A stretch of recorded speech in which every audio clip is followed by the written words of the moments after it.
नमस्कार मित्रांनो. काही नात्यांना नाव नसतं, पण त्या नात्यात भावना खूप खोल असतात. स्त्री जेव्हा एखाद्या पुरुषाशी मनाने जोडली जाते, तेव्हा ती फक्त त्याच्याशी बोलत नाही, तर नकळत तिचं मन, तिचा वेळ आणि तिची काळजी त्या पुरुषाभोवती फिरू लागते. तर मित्रांनो, हे ती कदाचित "मी तुझ्यावर प्रेम करते" हे लगेच बोलणार नाही, पण तिच्या वागण्यातून तुम्हाला हे जाणवून देते की तिच्या मनात तुमच्यासाठी एक वेगळीच जागा तयार झालेली आहे. आज आपण जाणून घेणार आहोत की स्त्री जर मनाने तुमची झाली तर ती नकळत कोणत्या गोष्टी करू लागते. मित्रांनो, हे बघा, नंबर 1, ती तुमची स्वतःपेक्षा जास्त काळजी घेऊ लागते. सुरुवातीला बोलणं साधं असतं, पण हळूहळू ती तुमच्या छोट्या छोट्या गोष्टींकडे लक्ष द्यायला लागते. तुम्ही जेवलात का? तुम्ही थकल्यासारखे का दिसताय? तुमचा मूड ठीक नाही आहे का? या गोष्टी तिला एकदम पटकन जाणवतात. कारण ती स्त्री जेव्हा मनाने जोडली जाते, तेव्हा काळजी करणं तिच्यासाठी सवय बनते. नंबर 2, ती तुमच्यासाठी वेळ काढते. व्यस्त प्रत्येकजणच असतं, पण ज्याचं मन कोणामध्ये तरी गुंतलेलं असतं, त्याच्यासाठी वेळ नक्की काढत असते. कारण तिच्यासाठी तुम्ही आता फक्त एक व्यक्ती नाही आहात, तर मित्रांनो, तर तिच्यासाठी फक्त दिवसाच्या महत्त्वाचा तुम्ही भाग बनलेला असता. नंबर 3, ती तुमच्या बोलण्यावर मनापासून लक्ष देते. तुम्ही सहज एखादी गोष्ट बोललात आणि काही दिवसांनी तीच गोष्ट पुन्हा आठवून बोलते. याचा अर्थ काय? तर एकच, ती तुम्हाला फक्त ऐकत नाही, जर मनापासून समजून घेत असते.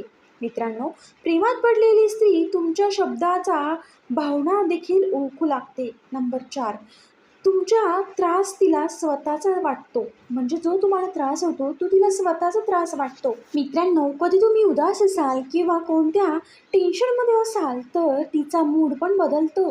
कारण त्या व्यक्तीवर तिने मनापासून प्रेम केलेलं असतं. त्याचं दुःख पाहून स्वतःलाही तिला राहता येत नाही. स्त्री मनाने जोडली गेली की तुमचा आनंद तिचा आनंद बनतो आणि तुमचं दुःख तिचं दुःख बनतं आणि तुमचं दुःखही तिच्या मनाला व्हायला लागतं. मित्रांनो, नंबर 5, ती तुमच्यावर छोट्या छोट्या गोष्टींवर रागवते. हे प्रेमाचंच एक रूप असतं. जिथे भावना नसतात तिथे माणूस इमोशनली रिॲक्ट करतच नाही.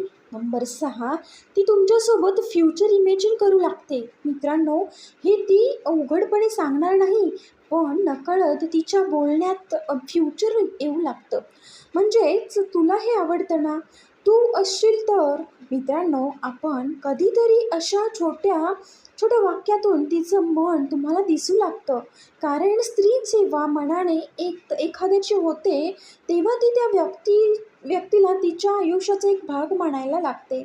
नंबर 7, ती तुमच्या छोट्या छोट्या गोष्टी खूप नोटीस करायला लागते. तुम्हाला नक्कीच जाणवत असेल, तुमचा आवाज शांत वाटला, तुम्ही कमी बोललात किंवा आज तुम्ही हसत नाही आहात. हे सगळं तिला लगेच जाणवतं. कारण तिचं लक्ष आता तुमच्यावर जास्त असतं. ज्याच्यावर प्रेम नसतं त्याचा मूडमध्येही छोटे बदल झाले तरी पटकन लक्षात येत नाहीत.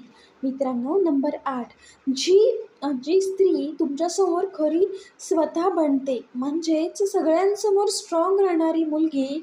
बघा, सगळ्यांसमोर स्ट्रॉंग राहणारी मुलगी तुमच्यासमोर मात्र तिचं खरं मन दाखवून देते. ती तिचं दुःख, तिच्या कमजोरी सगळं तुमच्यासोबत शेअर करते आणि तिचं इमोशनल साईड पण ती तुम्हाला सांगते. कारण विश्वासाशिवाय कुणीही मन उघडत नाही. नंबर 9, ती तुमच्या आनंदात मनापासून सामील होते किंवा खुश होते. मित्रांनो, तुमचं यश, तुमचा आनंद, तुमचं हसणं हे पाहून तिला जेन्युइनली ती खुश होते. स्पर्श नाही, इगो नाही, फक्त मनापासून आनंद. कारण प्रेमात मी कमी होत जाते आणि तू खुश असलास की मी खुश होते, ही भावना वाढत जाते. मित्रांनो, शेवटी एवढंच सांगेन की जर स्त्री मनाने तुमची झाली की मोठ्या गोष्टी करत नाही, पण ती छोट्या छोट्या सवयी तुमच्या बदलते. तिच्या देखील ती छोट्या छोट्या सवयी बदलतात आणि जास्त ती तुमची काळजी करू लागते, जास्त मना समजून घेऊ लागते आणि नकळत तिचं मन तुमच्या भोवती फिरू लागतं. कारण खरं प्रेम नेहमी मोठ्याने ओरडत नाही, कधी कधी ते शांतपणे आपल्या कृतीतून दिसत राहतं.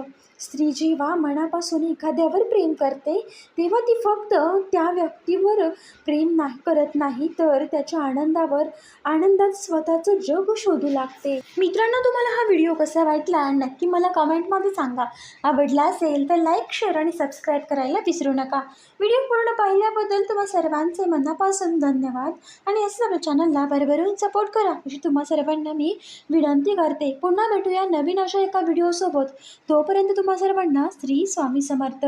धन्यवाद.